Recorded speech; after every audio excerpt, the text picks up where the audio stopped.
നീ ഇവിടെ ഉള്ളി അരിഞ്ഞിരുന്നോ? നീ ഈ ലോകത്ത് നടക്കുന്ന സംഭവം എല്ലാം അറിഞ്ഞോ? കടലിൽ ഒരു കപ്പൽ മുങ്ങി. ആ കണ്ടോന്റെ എല്ലാം തീരെ തടിയുവാ. കണ്ടവന്റെ അല്ല കണ്ടെയ്നർ അടിഞ്ഞു കിടക്കുക. നിങ്ങൾ എന്തുവാ മനുഷ്യ ഇങ്ങനെ? നിങ്ങൾക്ക് യാതൊരു ഉത്തരവാദിത്വം ഇല്ലല്ലോ ഇവിടെ. അതങ്ങ് പോട്ടെ. ഈ കപ്പൽ ആർക്കെങ്കിലും പൈസ കൊടുക്കാനുണ്ടോ? എന്തിന്? പിന്നെന്തിനാ അത് മുങ്ങിയത്? ഞാൻ എന്തോലും വിളിച്ചു പറയും. നിങ്ങൾ ഈ പണിക്ക് പോകാതിരുന്ന് എന്റെ കുഞ്ഞുങ്ങളെ കാര്യം എങ്ങനെ നോക്കും? ഈ ടെൻഷൻ അടിക്കണ്ട. ടെൻഷൻ അടിക്കും ഞാൻ. എടി നിന്നെക്കാട്ടി ടെൻഷൻ അനുഭവിക്കുക ഞാൻ. അറിയാവോ എന്തിനാണോ?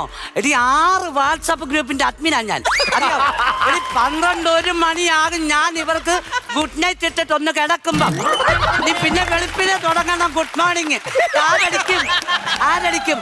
എന്നെ കൊണ്ട് ഒന്നും പറയിപ്പിക്കരുത്. വേണ്ട, ചെറുക്കന്റെ സ്കൂളിൽ നിന്ന് ടീച്ചർ വിളിച്ചു. എന്നിട്ട് സ്കൂളിൽ ടൂറി വെച്ചേക്കോ വന്ന. എന്റെ ദൈവമേ, അത് നീ ശ്രദ്ധിക്കണം. നിന്റെ ഉത്തരവാദിത്തം. രാവിലെ അവൻ എഴുന്നേറ്റാൽ അവനെ കക്കൂച്ചി കൊണ്ട് കാര്യങ്ങൾ ചെയ്ത് വിടേണ്ടത് നീയാ.